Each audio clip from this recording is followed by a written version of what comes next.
You're listening to Tomb Raiders, a gem of a podcast. We talk about art, creativity, entertainment, and many other topics. Hosted by Mike Lopez and Lalo Guerra.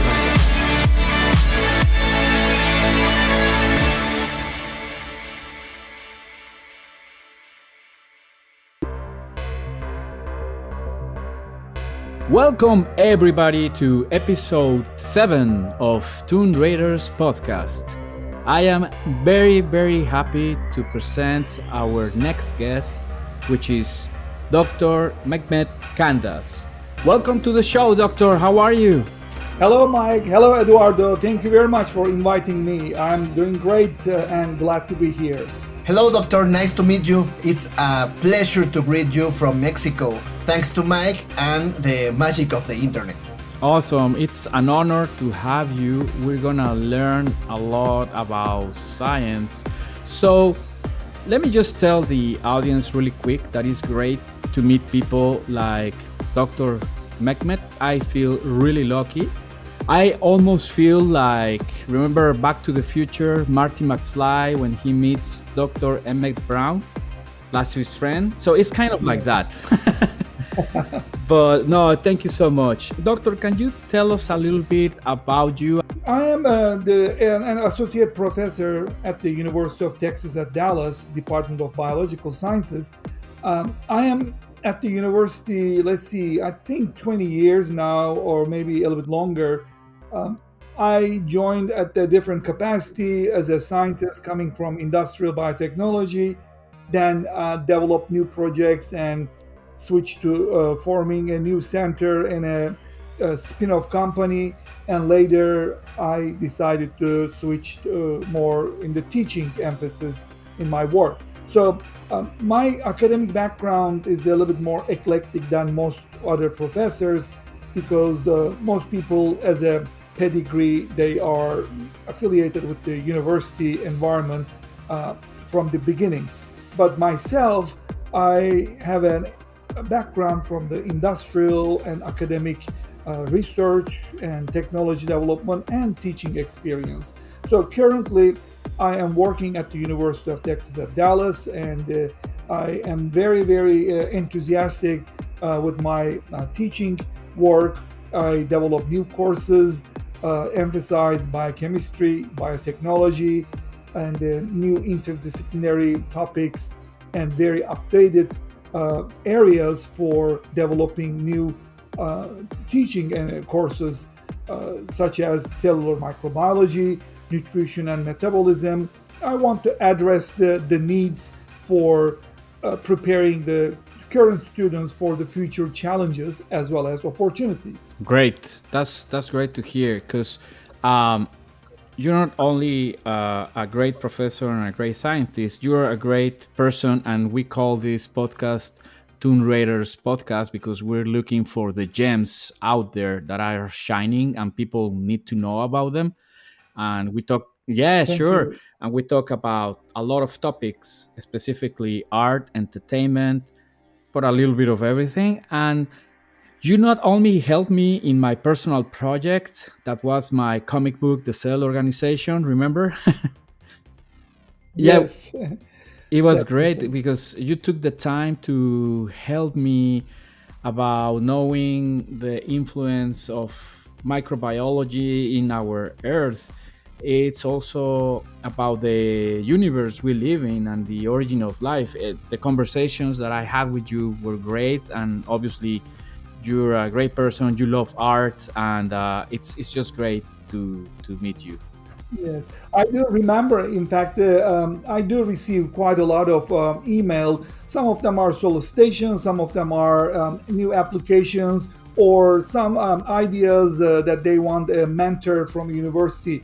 And it's really hard to find time to respond all emails in that nature. But I vividly remember your email when you described your project and you want to meet just to have some ideas about this new comic book, or let's call it actually a Hmm. novel that you are developing. So that intrigued me quite a lot Thank you. because I'm a scientist by training, but at the same time, I have a love and passion and interest to art. And more specifically, I don't look at the art just to duplicating and replicating whatever the art forms has been done.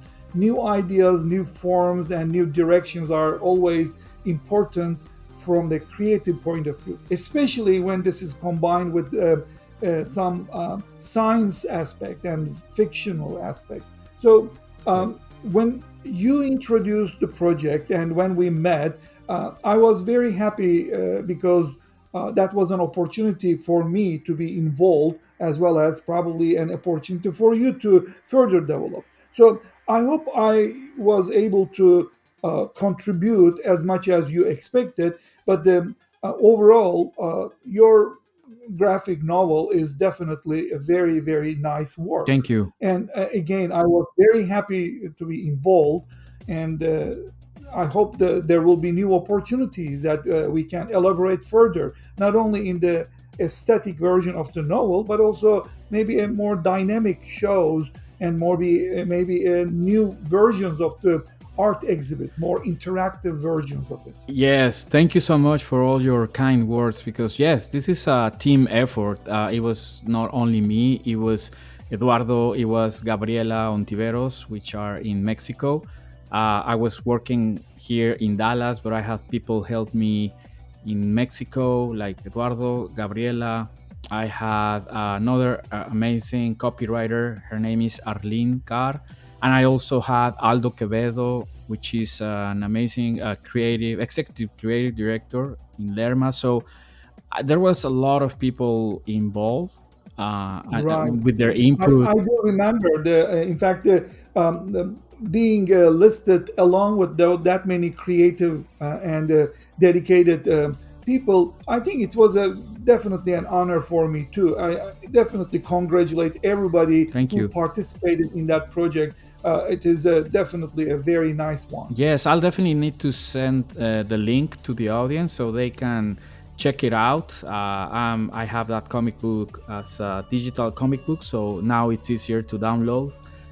So yes, I will sure do it, and I wish I can continue it, but there's a lot of work lately, and every time I try to come up with new ideas, new stories, and all crazy stuff. But definitely it's something that we need to keep evolving. Thank you so much for your kind words. So, Of course. yeah, appreciate it. So, moving now to the question sections. Uh, Number one, what inspired you to become a scientist? Let me just answer that question going back to very, very early years of my life. I grew up in a very science and technology supportive parents. My father, particularly, was very involved in the following up the development in the scientific world during the years that the space exploration and also landing man on the moon. All those developments, even though I was in a different country, I'm a Turkish citizen as well as a US citizen. So I Mhm. grew up in Turkey, and following all those developments, it was important. And I believe I start to have the interest for science and technology environment.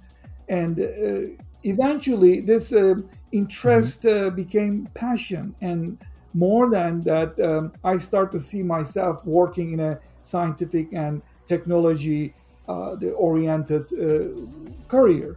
And sure enough, that I started as a chemical engineering education, and later switched to biological sciences, and then switched to biochemistry to do my graduate work, and immediately worked on the industry, both in the clinical and more metabolism related biochemistry work, and then returned back and completed further graduate work to get my PhD. During meanwhile, I got into an assistant professorship, work in the medical school, and later switched back into another biotechnology company to develop vaccines similar to what actually currently Moderna vaccine is working on. Our approach was a little bit different, but we wanted to express the antigen genes as a vaccine, rather than giving the antigen to stimulate immune system.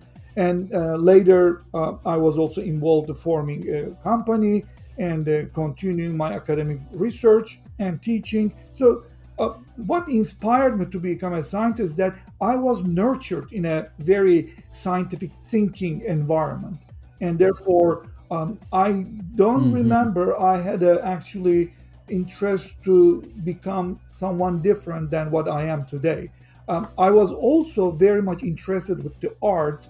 In fact, those who know me from my childhood, as well as from my high school and college years, they knew that I had definitely interested in drawing and creating surrealistic pictures and painting, and they were kind of expecting me that I will go to an art major in the college, but I didn't. But I never disconnected from that environment. Quite a lot of my friends they studied architecture, art, and later in my life I was surrounded by with artists and quite a lot of good friends actually from the art world. So science and art became complementary in my life. My profession is as a scientist. I work in the scientific environment, so because my early Mm-hmm. inspirations were definitely in that area. But uh, art was also a very important part of me as a scientist. I was able to apply a creative thinking in the art environment, obtaining patents and always trying to find out something innovative. So we were never confined in a Mm-hmm. uh, thinking in the box. We wanted to think out of the box, and I was happy that those uh, interest as well as love to art just helped me as a scientist. So, doctor, can you tell us about your life in Turkey? My life in Turkey was not that different than the life that I'm living here in Dallas, Texas. Of course, there are some fundamental differences, probably, but as a cultural environment, from the various different trends that we were following, both from the fashion, from the music, from the food, even the sense of humor, I found quite a lot of similarities. Um, there Turkey has this amalgamation of the European culture with Mediterranean culture and infusion coming from the East, as well as the old American culture, which was propagated with the American TV shows and then movies. So I, when I look back my life in Turkey, it was very very mixed because the infusion and amalgamation of various different cultural components. But overall, again, that just like any other country, we can see some domains of different cultures, and my domain probably very aligned up the life that I'm living here. And I know that when that was the case, when I came Mm-hmm. here and then got an offer to transfer my project and continued some work here, I had no challenge or difficulty. It's like superimposing what I was doing and living there to here. Well, the only difference was that, well, I was unplugged from one country and plugged in a new country. So overall, um, the life in Turkey can be very similar to what we know here, especially now due to globalization. But also, it can be very different because different infusion, different influences are there that we don't have it here. Mm-hmm. So overall, the life in Turkey, at least the domain that I was living, the cultural domain that I was living, is very similar to what I know here. Great. That's great. Great to hear. I wish one day I can go there and visit. That will be great, yes. Yes. So tell me a little bit about the project that you feel more proud of. There are probably, I mean, rather than proud of I mean, yes, we can use the word being proud of that. Um, uh, Many projects that I have been involved. That is one of the distinction in my both personal and professional background. That indeed there are quite a lot of projects. Some of them are continuation of one project to another. It's Hmm. kind of a overlapping, piggybacking, and then evolving. and some of them are brand new, just initiating and continuing. So there are small projects and there are very large projects. One of the Mm-hmm. large projects was uh, trying to uh, collaborate, create a collaboration. The Mm-hmm. challenge of bringing people for collaboration is tremendous. It requires many efforts, not only being friendly and political, but also it requires dedication because uh, when it comes to collaborative projects, there are difficulties in running the project with different people's interest in it. Of So course. when I look back to one of the projects, in fact, it was a big collaborative grant development. I am really proud of that one. While it didn't eventually brought the money that we were trying to bring with from that grant, but Mm-hmm. developing the project and giving direction, initiating the idea and seeding the main project, the essence of the project, I think it was important. And knowing that that originated from me, I am proud of that one. Again, that those things evolved and understanding various different aspects of the project, both from a uh, managing the collaborative aspect, also the managing the different scientific expertise, how they can participate in a joint effort. All of them, they had to be done by someone, and that was Mm-hmm. me. And therefore, I am indeed proud of that effort. So, how do you think science will be evolving in the next years, Doctor? I can talk a little bit on the evolution of the biological sciences with the new developments. In the biological sciences, the developments indeed happened very fast.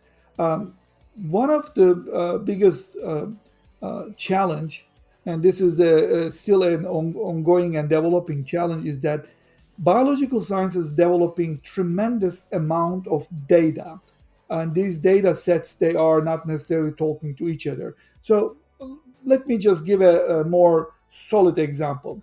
We are trying to understand how the cells they operate.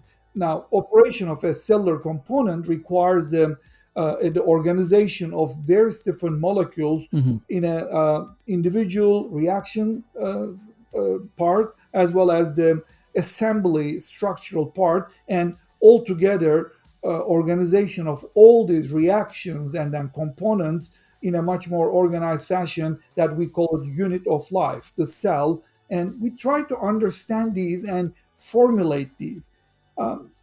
The formulation aspect is a very engineered engineering approach. It is not very easy, and we are still trying to do that one. But at the same time, Mm-hmm.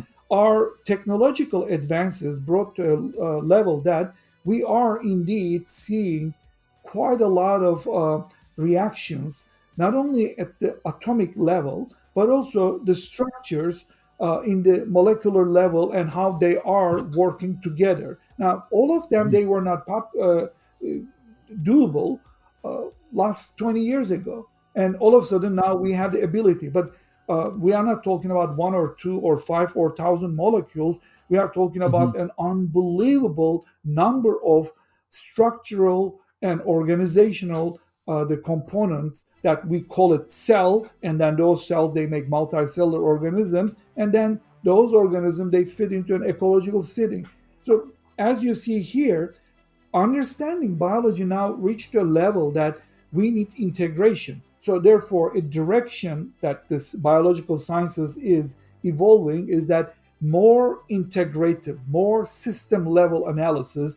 And of course, this is a challenge because there is no one person can handle this one. We don't have the human intelligence to do this one.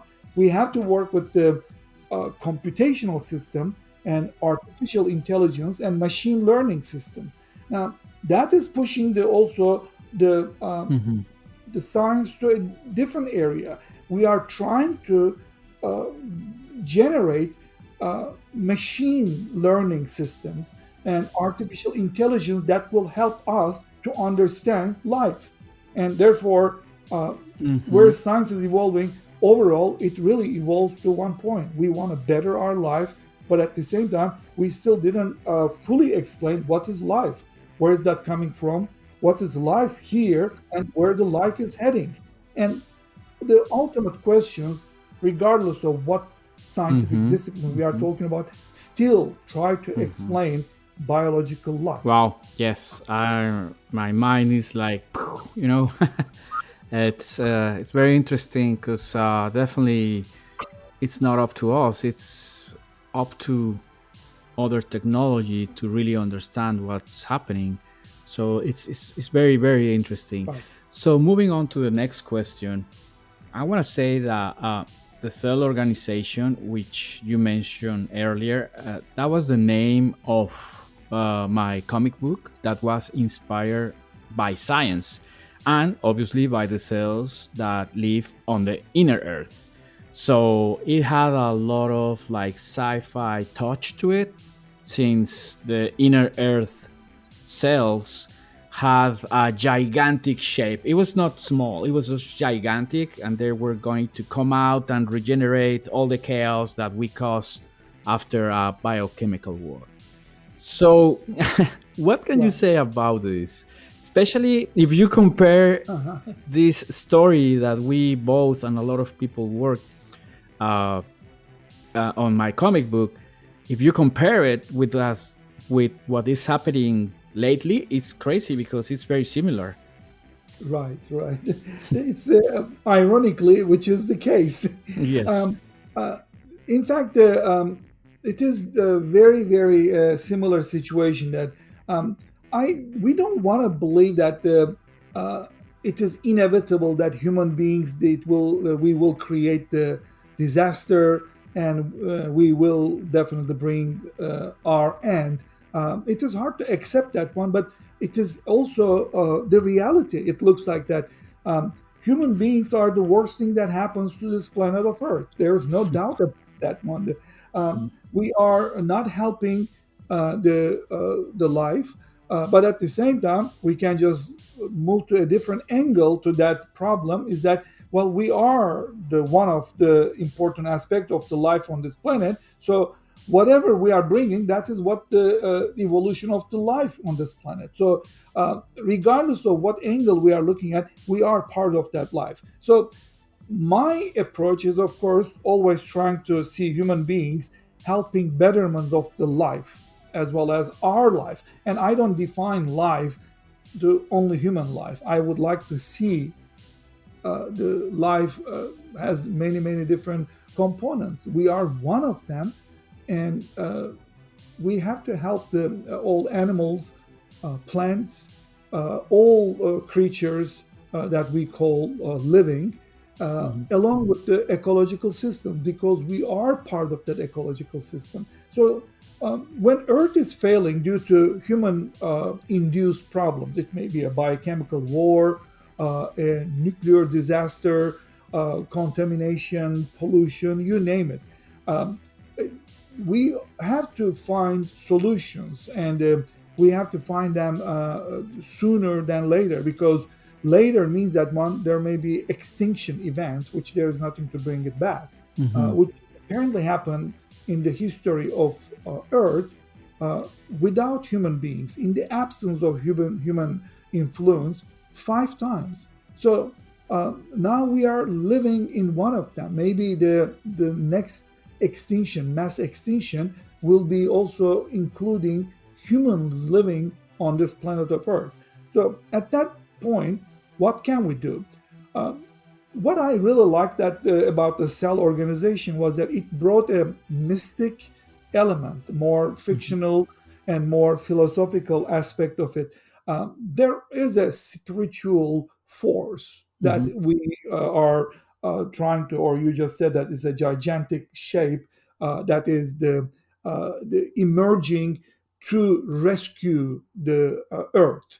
Now, that is the important component that what I saw. In fact, during our discussions, and then I was trying to bring different angles, and then you were trying to catch different parts that you can evolve the story to different directions. I also realized that we are not necessarily looking from the same exact angle. Hmm. There were differences in the way that I am interpreting the story, the way that you were interpreting. But overall, that was the important part of it, that Exactly. bringing new ideas and then emerging whatever as a creative person that you will be introducing, and then everybody who was involved will be just evolving the story. So that aspect was very important. Overall, the similarity now is more than ever that human beings are causing disastrous events. Hmm. And those disastrous events indeed can reach to a point that the entire planet can be in a cataclysmic breakdown. Hmm. And in the story, that's exactly the same. Then there is a cataclysmic event, and there are some unknown mystic forces. They are coming out, which are the probably more spiritual aspect of it. That they want to rescue the humankind along with the planet. So Hmm. therefore, at this point, we should realize that what caused this pandemic event is indeed the way that we are destroying the ecosystems. The more human beings living on this planet, we are going to be needing more resources, more human beings, meaning that a less place for the nature to prosper and survive.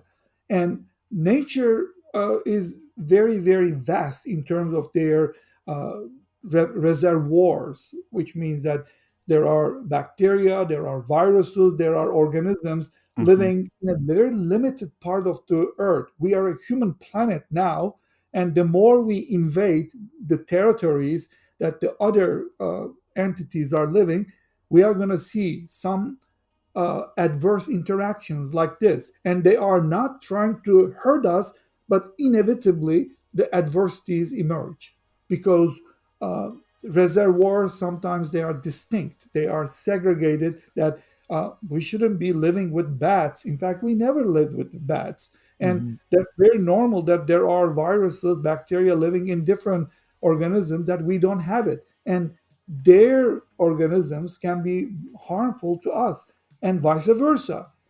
Various different human adapted organisms, they can be a big problem to other organisms. So we always try to analyze the situation from a human centric point of view, but at the same time, we are causing disaster to the planet, not only to us, but to the entire planet. And in the cell organization, the the emergence of the forces to help the planet along with the human beings. Do you think this virus really came from the bats or it was created by humans? That's the first one. And the second one, in my comic book, well, it was a fictional thing. It was obviously the cells around us, but I think that there has to be more life. There has to be. I'm a truly believer that there has to be more life out there. Not necessarily, the Martians that we see on TV, but life like the viruses, cells of another kind, of another type of shape or something. What can you say about these two questions? Yes. Let me start with the first question. I don't believe the current virus that we define SARS coronavirus 2 is human made. It is not. Because we have quite a lot of viruses known causing diseases. In fact, coronavirus, it's a big family of viruses. Hmm. For the last 40, almost 50 years, there are four known coronaviruses causing the common cold. These are in the doctor's watch list, but again, they are causing common cold. Most of them, they are coming and going very quickly, maybe 24 hours, maybe 48 hours, and they don't cause a problem. There's no lethality unless someone is so weak. Now, this virus and related viruses emerged 17 years ago, and the spill, the in quotation, spill refers to one emerging infectious disease agent, such as the coronavirus, spilling from one ecological reservoir onto another. And this is the spilling from bat onto human. These are very easy because bats are mammalian organisms and we are mammalian. So, therefore, there are shared but already separated viral entities. And we do not necessarily interact with the bats to this extent. But when we look at that, why did it spill? This is not the first. It will never be the first because in the past, I can give you both the Zika and Ebola. These are all similar events. There are spilling, emerging infectious diseases, and in our scientific efforts, this is pretty much well known that we are going to be facing more and more frequently problems, especially in the respiratory problems like this, uh, because more human beings living on this planet, they are invading and destroying the ecological settings where other organisms are living, and therefore reservoir for these disease causing, potentially disease causing organisms jumping on the human beings, it requires only one simple genetic change. So therefore, it is not a human-made virus. At this point, the research originated from China as well as validated in all other universities doing this research on virus show that one there is another virus in the bats 99% identical to this coronavirus, but it is not infecting human beings. Now, that close relationship to existing virus like that, all you need is small change, a genetic mutation that will change the properties of this bat adapted virus to become a human virus. And usually these events starts like that. There is a 5 stages of this spill.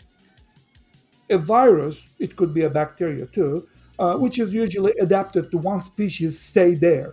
And typically, this two-way interaction between a virus or bacteria and the host species, it is a long-term evolution, which we call co-evolution, and it is a two-way street, and it is very balanced. Like bats, they don't get sick from this SARS coronavirus. Why?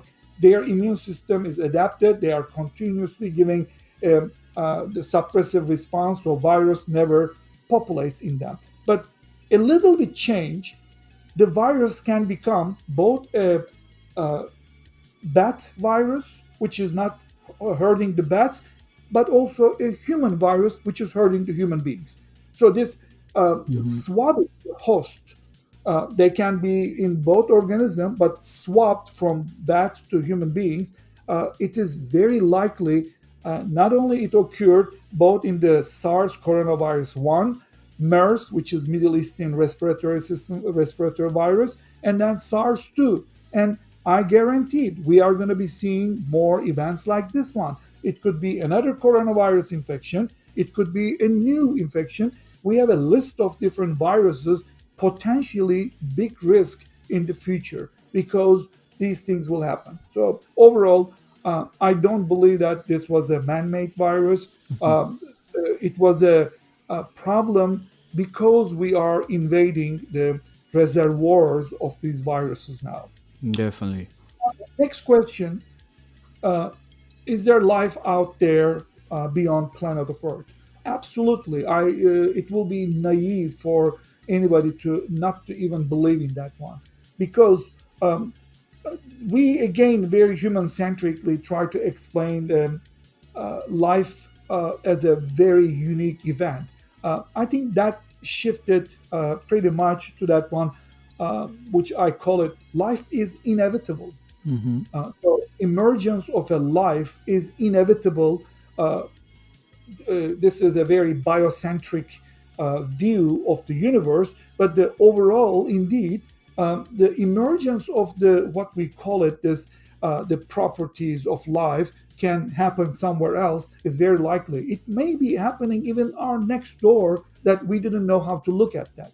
So we always try to define the life the way that we know on Earth. So therefore, it is natural to us that we want to find a life form that is common to us. But again, that may be a wrong approach, because we have to find a twin to the Earth to find the common life forms. If you go to a different planet, a different system in the universe, there's a chemistry, there are common physical elements, and they can get together to form macromolecules and organizations. It may form a different life form. In fact, as a long-term biology books introduce viruses as non-living, but now we know that yes, viruses are not cellular, but they are very important evolutionary part of the life. They are everywhere. In fact, we think our genomes might have been assembled by virus integration. So therefore, we have to be much more open-minded to think about that. Is there life out there? Uh, yes, there is life out there, and not finding life the way that we think uh, close to us in the solar system. Again, well, you are only looking at a very small part of an infinite system. So therefore, not finding life in Mars or anywhere else, that doesn't preclude that there's no life out there. Hmm. There's life, probably infinite amount of life, when we will never know it, just like nobody will know us also. Yeah, probably somebody in another universe is recording a galaxy, is recording a podcast about Yes, other galaxies and so on. So it's just crazy. It's something unknown, and that's fascinating. It's science. It's I to agree. go beyond and be curious. I always try to apply that to my day by day work. Being curious is the best thing that ever happened to a human person. And Very thank much you so right. much for your answers. Well, now, the vaccinations. I know this was not on the script, but there's an evolution of the vaccinations. But every day we hear like, okay, we need one, and then you're gonna get a second one. But apparently now we need a third one. Is this part of the evolution of the things that we don't know and that we keep learning? Do you think that's part of a learning process? I haven't heard about the third virus. That discussion didn't reach to my sources yet. Mm. But the reason this two shots are actually in the current virus depend on the how much I'm sorry, the vaccine research companies, they are finding their immune boosting ability. So vaccines can be one shot. It may boost the immune system, induce the immune system to a sufficient level, or it may be two shot. Now, let me explain the immunological aspect of the how we are dealing with the other entities on this planet. Our immune system, which is based on a two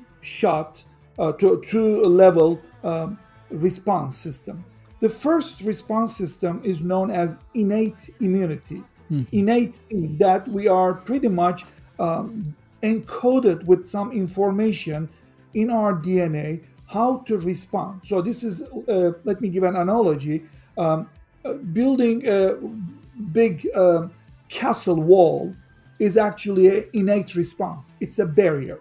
So therefore, there is nothing. It tries to block the entry into the castle.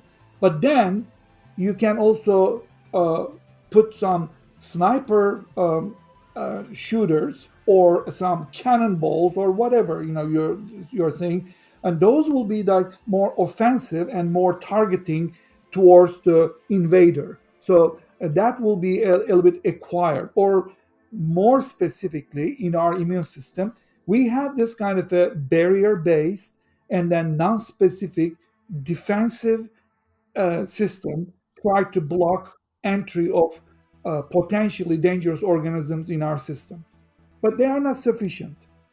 And vertebrates, meaning that the bone bearing and then spine bearing organisms, eventually develop a new set of cells, and those became the immune cells, and we start to evolve towards an acquired immune response.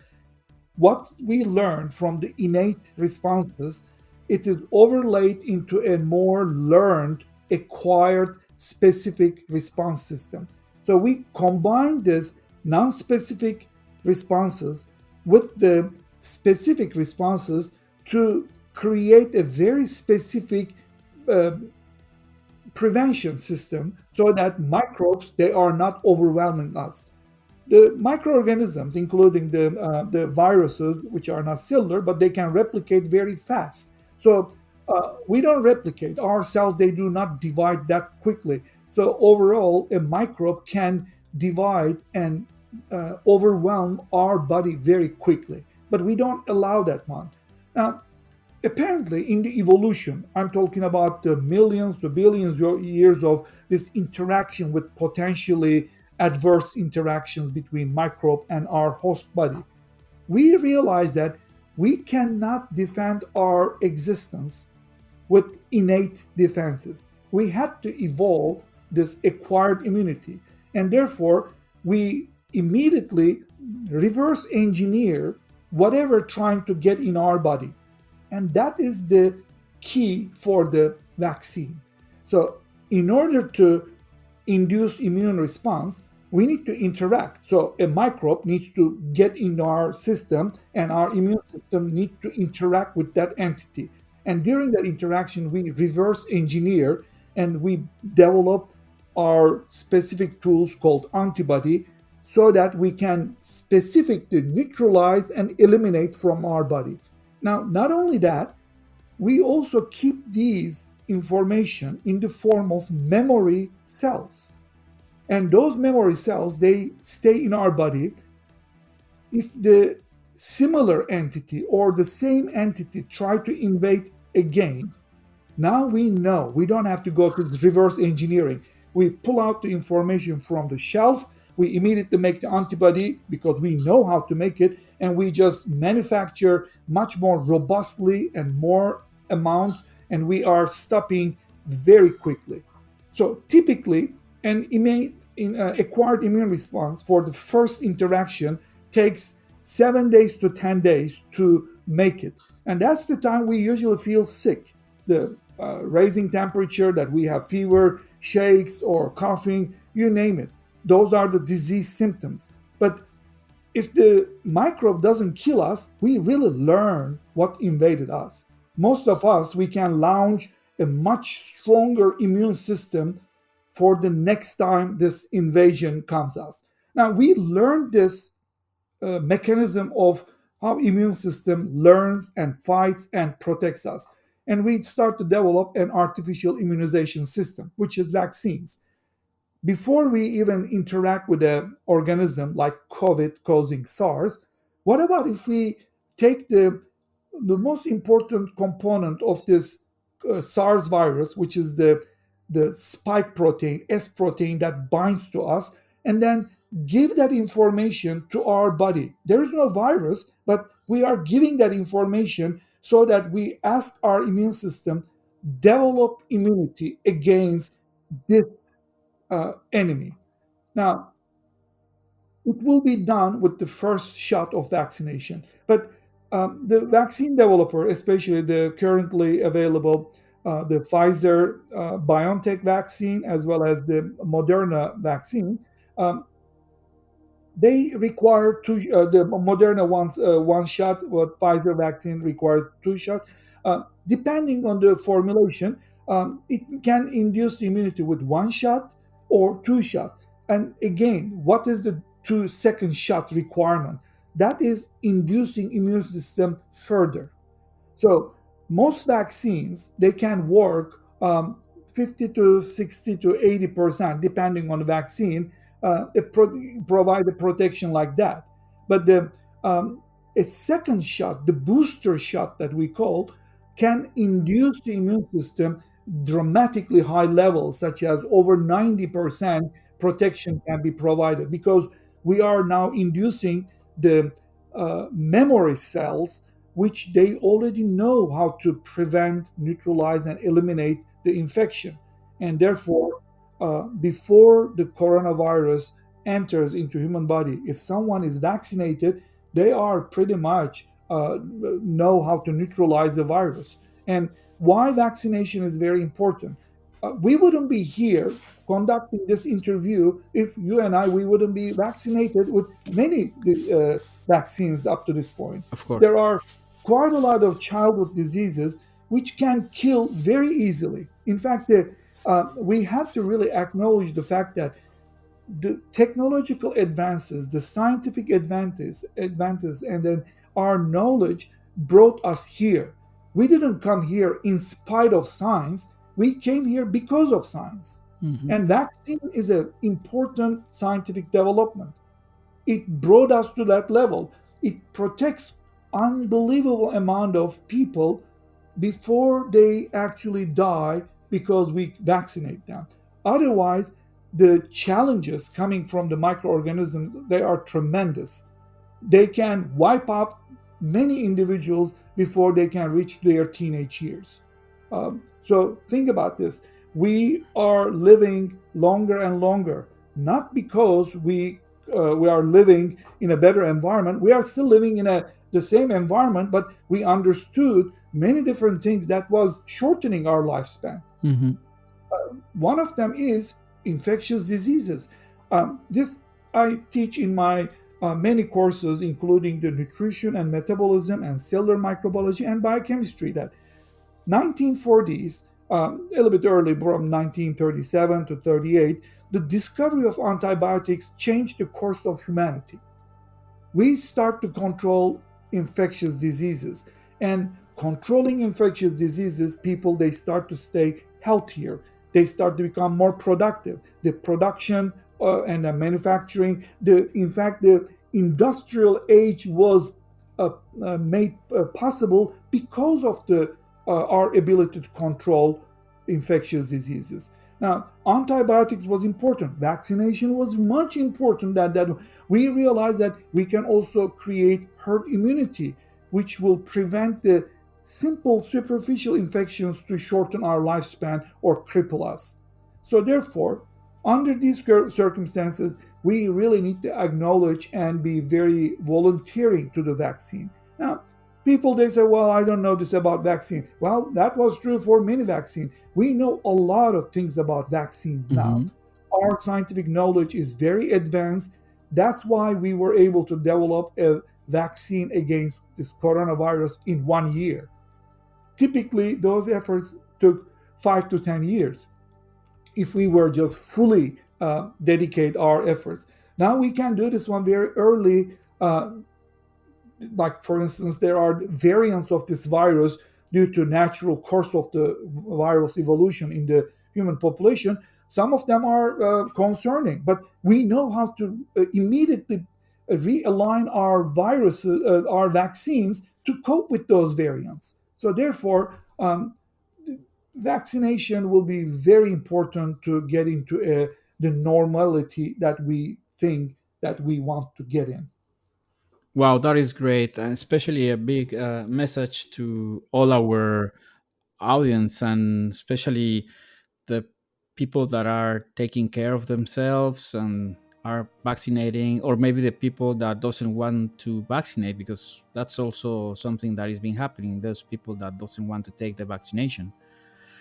But yeah, so this is super interesting, and also since we can be talking here for hours, definitely there's a lot of topics to talk, but at least we cover the main ones for all those young students, or for even somebody that's interested in start a career in science. What do you recommend for them? First of all, I definitely want everybody to be interested in the science and technology. But of course, we cannot expect that everybody will choose the science and technology as a career direction. In order to be involved in science, I think the most important thing is our passion and dedication, and it has to be very early on realized. Um, when I hear people, they say, "Well, I want to try," for instance, that Yes. someone much later trying to see if the lab work or research is for them. Um, Usually, this doesn't go like that. I mean, those days probably are over. We need to be much early on. Defining ourselves in terms of our interests. Now, there will be exploration in various different areas in our life. There is no doubt. I'm not trying to say that one we have to be rigidly knowing that junior high, as I'm going to be scientist or I'm going to be engineer. That doesn't work like that. We know that. Hmm. But our interests, they are indeed shaping, and some people, they are definitely geared towards different area, not necessarily science, so we cannot expect them they will be scientists.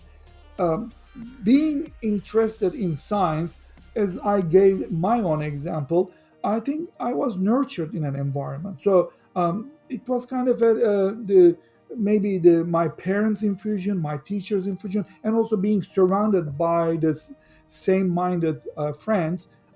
Science career definitely was in me, and therefore I pursued without any hesitation. And when I look back, I don't think that I would be able to do anything else because I enjoyed every moment of my life in that direction. So there were no regrets, there were no second thoughts. So that was very important. When I see quite a lot of people who wants to decide what direction they want to go, and I give that my own experience, my own example, and that I cannot give example from other people, but um, it is the most important thing. Uh, when someone picks up a science as a career, they should be picking at the right time and based on a right background. Therefore, 10, 20 years later, they should not have any regrets. They should find themselves in a very rewarding situation regardless. Science careers, they are not necessarily a big monetary the reward, because there are dedication aspect, and therefore we should never expect that scientists they are in it because of money. That is a very wrong approach. In fact, as someone who's trying to get into science, medicine, uh, for money, well, they are not dedicated to the science aspect. They are dedicated for something else. I would like to see that science provides more opportunities than anything else. Indeed, that's the case, and it's going to be more and more important. So, finding those opportunities and aligning up with those right moments, I think it will be very rewarding. And I know that it happened in my life. There were moments, there were the times, there are needs, and there are opportunities, and I am in the right moment to strike. So therefore, understanding to how I can discover something based on my research because there's a need in the medicine. Well, if I can apply at that time, well, here we go. There's a reward, and believe or not, that worked. I have dozens of patents based on those, not because I wanted to patent something. I was able to think about that. This is the right moment, that this idea is important for a solution. Let's also patent along with our publication, because we know that one, we could maybe exploit that patent to develop a product. But that was never the driving force. Our driving force was the science, because we enjoyed, we also saw that there's an opportunity to also explore that aspect. So passion is the most important part. Definitely. No, magnificent. That's great. Um, Also, can you tell us about your experience in UT Dallas? I remember I was there, and it's an amazing university. So, all the information that you can give us about UT. Yes. University of Texas of Dallas is one of the premier universities. We are very proud of our developments. One of the fastest growing research university. It is unrecognizable. We developed in areas, and then we grew in areas that probably nobody knew how we will reach to this level. So there's an organic growth as well as the growth that is definitely directed with the leadership. So that is one thing that I know that there are growth in many universities. We are not the only one. We know that. But at the same time, the UT Dallas, along with the leadership, along with the right decisions and being in the right environment, right support, and a fantastic environment like the DFW Metroplex, I think we did excellent job. And the better things will be coming more and more. The University of Texas at Dallas is a fast-growing and very, very research-oriented. And we have responsibility not only continuing our research, supporting the technology development, and bringing new scientific advances to the betterment of the society, but also we need to educate the students. An important aspect of any university, especially a research university, is education, technology development, and then societal betterment. So we are in that right center, and we are very proud of our developments. And UT Dallas is going to be getting better and better, not only with its infrastructure, but also with its capability, the scientific, as well as in many areas, such as we have a bombastic art institute, we have a ATEC, the art and technology oriented endeavors, computer sciences, engineering. We have so much developments, and I think that we will be just serving to the society in the coming years very well positioned. Great, thank you so much. And for more information, there's the website utdallas.edu. You can check it out, and you can check all the information that you need. It's a pretty nice website, and you should check it out. It's a beautiful place. It was a very interesting conversation, Doctor. Any message that you want to say to the people that are listening? Sure. Nowadays, one of the important areas that rather than giving a preaching message, but we are living in a very challenging environment. There were challenges in the past, but the current challenges, I see that they are a little bit different in nature, in the sense that we do not have the right solutions even in our imagination, and that probably is a very different challenge. I remember just the reading and evaluating and looking at the past challenges.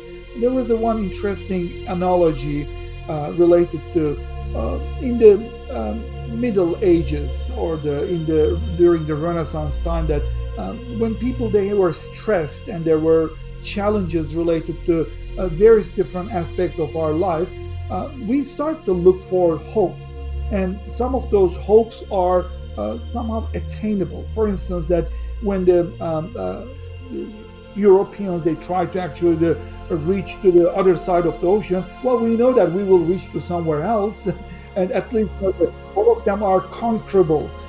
So there Yes. are many challenges that we knew we can conquer, but current challenges, I start to think that they're a little bit different. In fact, nobody knows we can conquer or not. So therefore, we will try to adapt without conquering.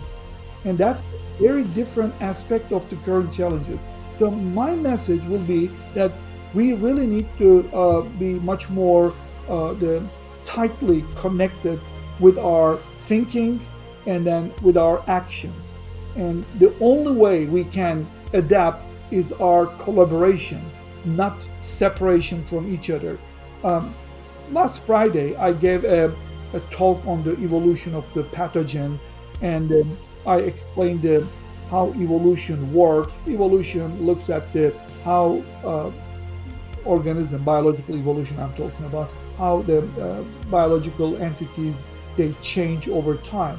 Now, the changes is nothing but adaptation to the new environment. Evolution doesn't have a direction because we do not know what is the future will bring us. So therefore, the anticipation aspect of evolution is not something we can really bank on. but at the same time, we adapt to current challenges. Now, when we also look at the what are the forces that shape the evolution? Well, the force that gives the evolution, the selective adaptation, is the natural selection. The nature, the environment, the forces that is imposed on us, they change, and we need to adapt based on those changes. And most of the evolutionary thinking also thought that the strongest survive. That was not the case. We know that one. We don't have to be very strong to survive, because there are quite a lot of examples in the nature that even sometimes the mediocre or even the weak, they survive through collaboration. So collaboration is a very important pillar in the evolution, biological evolution. The fittest, the most robust, they survive, but also the most collaborators survive. So therefore, my message is that we are living in a time, and there are challenges in front of us, and there are opportunities now and in front of us, but we need to realize them correctly. And therefore, I am just saying that collaboration from now on is more than ever. We cannot face the global climate change because I am recycling. Everybody has to do their part. We cannot do individually because they are not making a dent, but collectively we can actually make advances and even conquer certain challenges. That is great. That is one of the best answers I've heard, and truly an inspiration, Doctor. This is something that definitely will help everybody, from a very young kid to an elderly or an adult. This is great. Thank you so much for being here. Really appreciate it. Glad to be here. Thank you for inviting, and definitely I will be looking forward to more collaborations. Definitely for you. Yeah, we all need to collaborate. We need to do a part 2 of Dr. Mehmet for sure. Yes, yes. But no, this is amazing, and hopefully a good message for everyone, as I mentioned. Thank you so much, Doctor. Thank you so much, Eduardo, for being here. Can you say something in Turkish? A nice message, and can you translate? Yes. Let me say thank you in Turkish. The teşekkür ederim. Very good. Excellent. Excellent. Thank you so much. And Thank you, Mike. Thank you, Eduardo. Thank you very much, Doctor. It was very interesting talking to you. I hope I can talk to you again very soon. You too. Take care. Bye bye. take care and have a great one. Bye bye.